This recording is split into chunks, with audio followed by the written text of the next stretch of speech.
Halo semua, balik lagi di channel Toraokun. Sebelum pembahasannya dimulai, silahkan klik tombol subscribe dan aktifkan lonceng notifikasinya supaya kalian gak ketinggalan info dan teori terbaru seputar One Piece. Buat kalian yang mau informasi tambahan soal SBS atau databook, kalian bisa follow Instagram Toraokun. Di sana admin akan memposting soal SBS, databook, dan berbagai teori singkat. Sekarang lanjut ke pembahasan.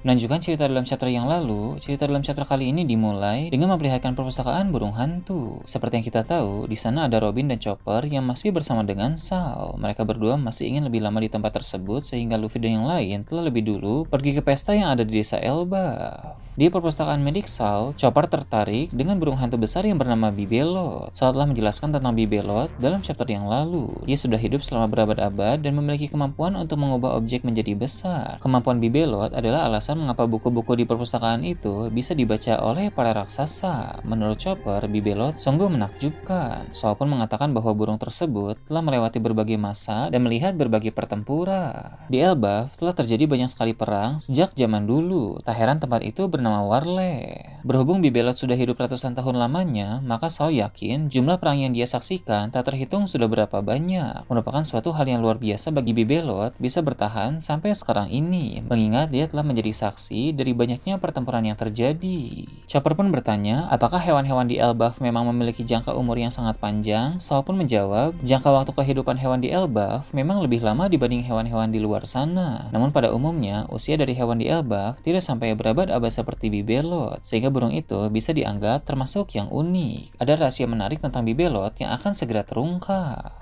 Setelah itu, giliran Robin yang berbicara dengan Sal. Dia mengungkap bahwa bajak laut topi jerami telah berhasil mendapatkan salinan dari 3 Road Poneglyph. Masing-masing diperoleh dari Pulau Zou, dari kediaman Big Mom, dan juga dari Wano Kuni. Hal tersebut merupakan pencapaian yang luar biasa karena membawa Luffy semakin dekat dengan harta karun One Piece. Namun Robin juga mengakui bahwa sampai sekarang ini mereka masih belum memiliki petunjuk apapun terkait keberadaan Road Poneglyph terakhir. Sal pun memberitahunya bahwa Road Poneglyph terakhir dipegang oleh seorang pria yang memiliki bekas luka bakar. Chopper yang juga mendengar itu spontan berkata, Sal sendiri memiliki bekas luka bakar. Apakah Sal adalah pria yang dimaksud itu? Sal pun menjawab, itu bukan dirinya. Meski Sal memiliki bekas luka bakar, tapi dia tidak mempunyai Road Poneglyph yang berwarna merah itu. Yang ada di perpustakaan Sal hanya Poneglyph biasa yang berwarna biru. Pria dengan bekas luka bakar yang memegang Road Poneglyph terakhir sangat misterius, sehingga sulit untuk ditemukan oleh orang-orang. Maka dari itu, sampai sekarang Road Poneglyph terakhir masih aman berada padanya. Yang Sal ketahui, pria itu memiliki sebuah kapal berwarna hitam. Konon tidak banyak orang yang bisa selamat setelah bertemu dengannya di lautan. Hal tersebut menandakan kekuatan pria dengan bekas luka bakar itu sangat menakutkan. Ketika Sal membicarakan soal orang itu, cerita memperlihatkan suatu tempat di lautan. Di sana ada sebuah kapal berwarna hitam yang kini sedang berlayar. Kapal tersebut milik si pria dengan bekas luka bakar. Pria itu pun akhirnya ditampilkan, tapi hanya siluetnya saja sehingga seperti apa wajahnya masih menjadi misteri. Di tangan pria itu terdapat koran terbaru. Dia sedang membaca berita tentang Yonko Luffy karena ada foto Luffy dalam koran tersebut. Mungkin dia mulai tertarik dengan si topi jerami itu, atau dia merasa Luffy adalah sosok potensial yang bisa menjadi ancaman besar suatu hari nanti. Sebab cepat atau lambat Luffy pasti akan memburunya demi mengincar Road Poneglyph terakhir.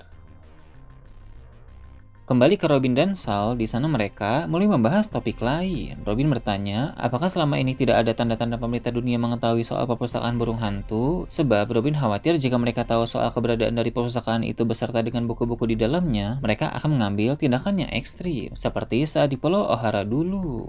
Sal pun menjawab, dia sendiri juga belum tahu apakah pemerintah dunia telah mengetahui soal perpustakaan burung hantu atau tidak. Tapi yang jelas, sejauh ini perpustakaan tersebut tidak pernah mendapat gangguan dari luar. Robin tetap merasa khawatir karena jika ada serangan dari pemerintah dunia, Elbaf bisa berada dalam bahaya. Apalagi di tengah keadaan sekarang, negeri itu tidak memiliki seorang raja. Sal pun menanggapi dengan berkata, meski tanpa raja, Elbaf tetap kuat. Prajurit raksasa yang ada di negeri itu siap untuk mempertahankan Elbaf jika ada masalah dari luar. Selain para raksasa, Sal juga menjelaskan bahwa di negeri itu ada pula beberapa orang kuat yang menjadi pelindung negeri Elbaf. Salah satu di antara mereka adalah Skopper Gaban yang telah lama memang tinggal di Elbaf. Robin terkejut ketika mengetahui bahwa mantan kru bajak laut Roger yang legendaris itu berada di Elbaf selama ini. Sal lalu menambahkan, bukan hanya Gaban saja sosok kuat yang menjadi pelindung pelindung negeri para raksasa itu, melainkan masih ada juga beberapa orang lain. Mereka semua tidak akan tinggal diam jika ada serangan dari luar. Apabila kekuatan mereka digabungkan dengan kekuatan seluruh prajurit Elbaf, Saul yakin negeri itu akan baik-baik saja meskipun diserang oleh pemerintah dunia. Di sini diketahui bahwa Skoper Gaban merupakan salah satu penjaga Pulau Elbaf. Jadi selain Gaban, masih ada beberapa orang lain yang juga disebut sebagai penjaga Elbaf.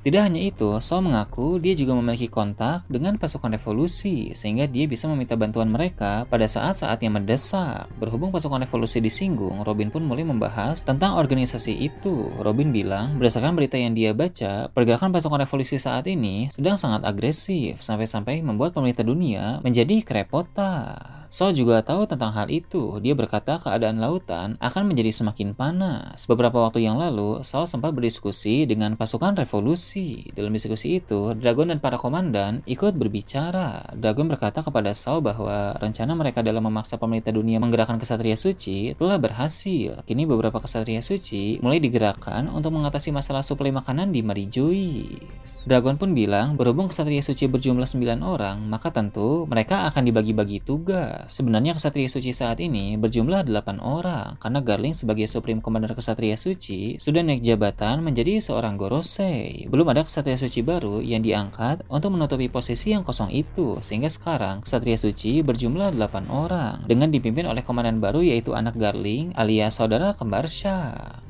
Membantai beberapa kesatria suci bisa memancing Garling untuk ikut turun ke dalam pertempuran, maka Dragon akan mencoba memburu beberapa kesatria suci agar bisa memancing Garling keluar dan bertarung melawannya. Dragon sempat berkata kepada Saul bahwa para kesatria suci berpotensi datang ke Pulau Elbaf. Dugaan Dragon itu memang benar karena baru-baru ini ada 2 kesatria suci yang muncul di Pulau Elbaf. Bahkan salah satunya adalah sang komandan kesatria suci baru, yaitu kembaran Shanks. Mereka mencari Loki dengan tujuan yang masih misterius. Setelah itu, cerita memperlihatkan kapal milik bajak laut Jane Warrior yang terparkir di dermaga desa barat. Di atas kapal itu ada Kuma yang masih dalam keadaan rusak, sehingga dia masih belum bisa berbuat apa-apa.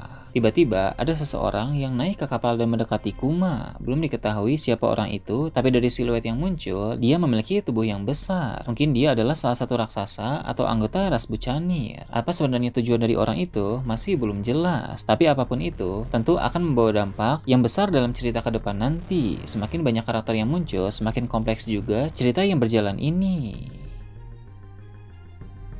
Kemudian diperlihatkan tempat lain yang cukup jauh dari sana. Di Pulau Karaibari yang menjadi markas dari organisasi Cross Guild, Crocodile dan Mihawk sedang berbincang tentang perkembangan dunia yang telah menjadi semakin panas dan menarik. Salah satu topik dari pembahasan mereka adalah aksi pasukan revolusi. Ternyata baru-baru ini, para kesatria suci sudah bergerak untuk menangani masalah tersebut. Pemerintah dunia ingin segera menghentikan ulah pasukan revolusi yang merusak suplai ke Mary Joyce itu. Crocodile bilang, menggerakkan kesatria suci menandakan situasi saat ini sedang darurat bagi pemerintah dunia. Itu berarti strategi dari pasukan revolusi berjalan dengan sangat baik. Crocodile pun sangat kagum dengan rencana jenius dari pemimpin pasukan revolusi yaitu Drago. Crocodile juga menambahkan, berhubung mereka sedang berbicara tentang kesatria suci, maka dia ingat bahwa di antara para kesatria suci itu ada yang mirip dengan Shanks. Mihawk pun menanggapinya dengan bilang, Mihawk sendiri telah mengetahui sejak lama bahwa ada sosok yang mirip dengan Shanks di antara kesatria suci. Bagi yang mendengar percakapan mereka, ikut berbicara. Si badut itu berkata, mungkin saja orang tersebut adalah saudara kembar Shanks. Sebab dari apa yang bagi dengar sewaktu masih di kapal bajak laut Roger dulu, para kru Roger pernah bercerita bahwa Shanks awalnya ditemukan di sebuah pulau bernama God Valley ketika sedang banyak Tenryubito yang berada di sana. Dengan begitu, dapat disimpulkan bahwa si rambut merah itu adalah anak dari salah satu Tenryubito. Bagi yang mendengar itu, bahkan sempat iri dengan Shanks, karena Shanks sebagai keturunan Tenryubito berarti memiliki banyak harta yang berlimpah dan kekuasaan, karena Tenryubito memang sangat kaya. Menurut Crocodile, itu cukup masuk akal. Crocodile lalu berkata, ketika nanti Cross Guild sudah mulai menjalankan rencana-rencana besar mereka, maka mungkin mereka tidak hanya akan bermasalah dengan angkatan laut saja, melainkan juga dengan pemerintah dunia. Hal itu pun bisa membuat pemerintah dunia mengirim kesatria suci untuk menghadapi Cross Guild di Pulau Karaibari. Jadi dari sini diketahui bahwa Cross Guild masih memiliki berbagai rencana besar, bahkan beberapa di antaranya berpotensi membuat mereka terlibat masalah serius dengan pemerintah dunia. Mihawk pun setuju dengan apa yang diucapkan oleh Crocodile. Sang pendekar pedang terkuat itu bilang, jika memang nanti mereka harus berurusan dengan kesatria suci, maka dia berharap bisa mendapatkan lawan yang dapat membuatnya semangat.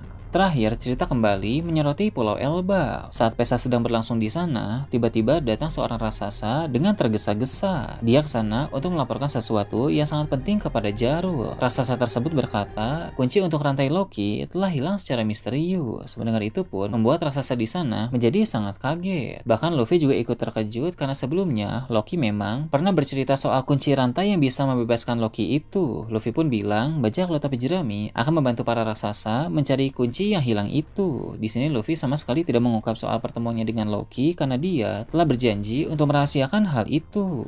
Berbicara soal kunci yang hilang, kemungkinan besar pelakunya bukan dua kesatria suci yang datang ke Elbaf. Sebab dalam chapter lalu, mereka sama sekali belum menemukan petunjuk tentang Loki, apalagi tentang kunci rantainya itu.